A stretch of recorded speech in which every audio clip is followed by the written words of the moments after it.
Hello, welcome back to my channel. ഇന്ന് ഞാനിവിടെ ഒരു മുട്ടത്തോരനാണ് ഉണ്ടാക്കാൻ പോകുന്നത്. വേറെ പ്രത്യേകിച്ച് ഒരുപാട് ഇൻഗ്രീഡിയൻസ് ഒന്നും ഇല്ലാതെ വളരെ ഈസി ആയിട്ട് ഉണ്ടാക്കാവുന്ന വളരെ ടേസ്റ്റി ആയിട്ടുള്ളൊരു ഫുഡാണ്. സാധാരണ നമ്മൾ മുട്ട പൊരിക്കുന്നതിലും കുറച്ചുകൂടി ഒരു വ്യത്യസ്തമായിട്ട് ഉണ്ടാവും എന്ന് മാത്രം. അതിനുവേണ്ടി ആദ്യം തന്നെ ഒരു പാൻ എടുത്തിട്ടുണ്ട്. ആ പാനിലേക്ക് ഓയിൽ ഒഴിച്ചു കൊടുക്കുക. പാൻ നല്ലപോലെ ചൂടായി വരുമ്പോൾ അതിനകത്തേക്ക് കുറച്ച് കടുക് ഇട്ട് കൊടുക്കുക. ഈ കടുക് ഓപ്ഷണലാണ്, ഇട്ട് കൊടുത്താലും ഇല്ലെങ്കിലും കുഴപ്പമൊന്നുമില്ല. ഞാൻ ഇട്ട് കൊടുത്തിട്ടുണ്ട്.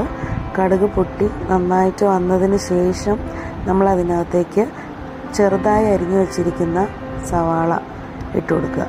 ഞാൻ അത്യാവശ്യം ഒരു വലിയ സവാള ഫുള്ളായിട്ട് ഇട്ട് കൊടുത്തിട്ടുണ്ടായിരുന്നു. ആ സവാള നന്നായിട്ടൊന്ന് അതിൻ്റെ അകത്തൊന്ന് വഴറ്റി കൊടുക്കുക. ചെറുതായി ഒന്ന് വഴന്ന് വരുന്ന വരെ വെയിറ്റ് ചെയ്യണം. അതിലേക്ക് കുറച്ച് ഉപ്പും നമുക്ക് വേണമെങ്കിൽ ആഡ് ചെയ്ത് കൊടുക്കാം. സവാള പെട്ടെന്ന് വഴന്ന് വരാൻ വേണ്ടിയിട്ട് ഉപ്പിട്ട് കൊടുക്കുന്നത് നല്ലതാണ്. അപ്പോൾ കുറച്ച് ഉപ്പോടെ ആഡ് ചെയ്തിട്ടാണ് ഞാനിതൊന്ന് വഴറ്റി കൊടുക്കുന്നത്. വളരെ കുറച്ച് ഉപ്പിട്ട് കൊടുത്താൽ മതി. വേറെ എന്തെങ്കിലും ഉപ്പ് എക്സ്ട്രാ വേണമെങ്കിൽ പിന്നെ ഇട്ട് കൊടുക്കാവുന്നതാണ്. സോ നന്നായിട്ടൊന്ന് മിക്സ് ചെയ്ത് ഇളക്കി കൊടുക്കുന്നുണ്ട്. ഇത് കുട്ടികൾക്കൊക്കെ വളരെ നന്നായിട്ട് ഇഷ്ടപ്പെടുന്ന ഒരു ഫുഡാണ്. എൻ്റെ മകൾക്ക് ഭയങ്കര ഇഷ്ടമാണ്. സാധാരണ മുട്ട പൊരിച്ചു കൊടുത്താൽ അത്ര ഇൻട്രസ്റ്റോടുകൂടി എപ്പോഴും കഴിക്കാറില്ല. കുറച്ച് കഴിയുമ്പോഴൊക്കെ ബോറടിക്കും. പക്ഷേ ഈ ഒരു സംഭവം ഉണ്ടാക്കി കൊടുത്താൽ വളരെ നന്നായിട്ട് കഴിക്കാറുണ്ട്.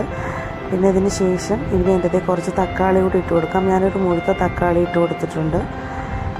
കുറച്ച് വലിയ തക്കാളിയാണ് എടുത്തേക്കുന്നത്, നല്ല പഴുത്ത തക്കാളിയാണ് എടുത്തേക്കുന്നത്. ഇട്ട് കൊടുക്കുക. ഇതിനൊപ്പം ആവശ്യമാണെങ്കിൽ കുറച്ച് പച്ചമുളക് ഇട്ട് കൊടുക്കുന്നത് നല്ലതായിരിക്കും. പക്ഷെ ഞാനത് ഇട്ട് കൊടുത്തിട്ടില്ല. കാരണം ഇതിൻ്റെ ഇടയ്ക്ക് പച്ചമുളകൊക്കെ കടിക്കുന്നത് കുട്ടികൾക്ക് കുറച്ച് ബുദ്ധിമുട്ടായിരിക്കും. അതുകൊണ്ട് ഞാൻ ഇട്ട് കൊടുത്തിട്ടില്ല. നിങ്ങൾക്ക് വേണമെങ്കിൽ ഇട്ട് കൊടുക്കാം. ഇനി ഈ സവാളയും തക്കാളിയും കൂടെ ഒന്ന് നന്നപോലെ വഴന്ന് വരാനായിട്ട് വെയിറ്റ് ചെയ്യണം. അതിനു മുമ്പ് ഇതിനകത്തേക്ക് ആവശ്യമായ പൊടികൾ ആഡ് ചെയ്ത് കൊടുക്കുന്നുണ്ട്.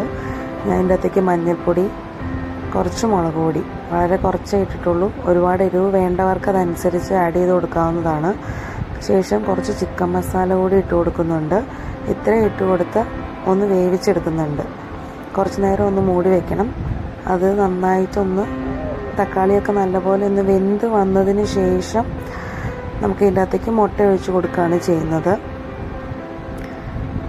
കുറച്ച് സമയം എടുത്താൽ മാത്രമാണ് ആ തക്കാളി ഒന്ന് വെന്ത് വരുള്ളൂ.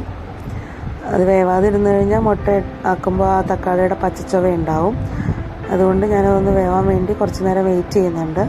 ഞാനിവിടെ ഒരു 5 മുട്ട എടുത്തിട്ടുണ്ട്. 5 മുട്ട നല്ലപോലെ ഒന്ന് നല്ലപോലെ ഒന്ന് ബീറ്റ് ചെയ്തെടുക്കുന്നുണ്ട്. അതിനകത്തേക്ക് ഞാൻ കുറച്ച് കുരുമുളക് പൊടി കൂടി ആഡ് ചെയ്യുന്നുണ്ട്. ശരിക്കും കുരുമുളക് പൊടിയും ഉപ്പുപൊടിയും നമുക്ക് ആഡ് ചെയ്യാം. പക്ഷെ ഞാൻ ഓൾറെഡി ഉണ്ടാക്കി വെച്ചിരിക്കുന്ന മിക്സിനകത്ത് ഉപ്പുപൊടി കുറച്ചുള്ളത് കൊണ്ട് ഞാൻ ഇതിൻ്റെ അകത്തേക്ക് ഉപ്പിട്ടിട്ടില്ല. സോ അതിന് ശേഷം അപ്പോഴത്തേക്ക് ഇവിടെ എല്ലാം വഴന്ന് റെഡിയായി വന്നിട്ടുണ്ട്. ഇനി നല്ലപോലെ ഇത് ഓക്കെ ആയി, ഈ മിക്സ് നല്ലപോലെ റെഡിയായി വെന്തിട്ടുണ്ട് എന്ന് ഉറപ്പായതിന് ശേഷം നമുക്കവിടെ മിക്സ് ചെയ്ത് വെച്ചിരിക്കുന്ന മുട്ട ഇതിനകത്തേക്ക് ഒഴിച്ചു കൊടുക്കാം. മുട്ടയൊന്ന് വെന്ത് വരുന്ന സമയമാണ് ഇതിൻ്റെ ടൈം എടുക്കുന്നുള്ളൂ. മുട്ട നല്ലപോലെ ഒന്ന് ഇളക്കി കൊടുക്കുക. നല്ലതായിട്ട് ഹൈ ഫ്ലെയിമിലിട്ടാണ് ഞാനത് ചെയ്യുന്നത്.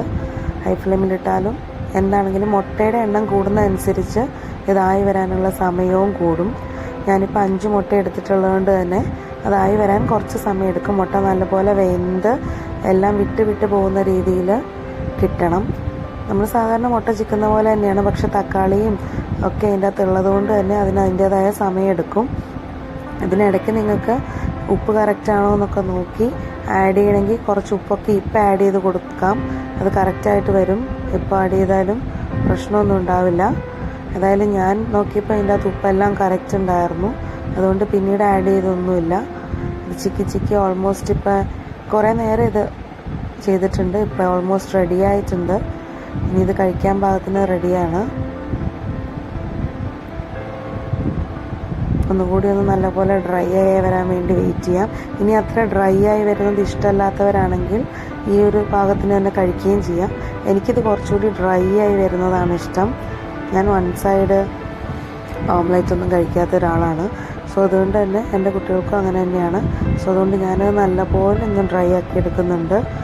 എനിക്ക് ഡ്രൈ ആക്കി എടുക്കുന്ന ടേസ്റ്റാണ് ഇഷ്ടം. അതായത് ഇപ്പം നല്ല ക്ലിയർ ആയിട്ട് വന്നിട്ടുണ്ട്. വളരെ ടേസ്റ്റി ആയിട്ടുള്ള മുട്ടത്തോരൻ. വളരെ ഈസിയാണ്, പ്രത്യേകിച്ച് ഇൻഗ്രീഡിയൻസ് ഒന്നും ഇല്ല, ആകെ മുട്ട മാത്രമേ ഉള്ളൂവെങ്കിൽ ഒരു തക്കാളിയും സവാളയും കൂടെ ഇട്ട് ഇങ്ങനെ ആക്കിയെടുക്കാവുന്നതാണ്. Thank you.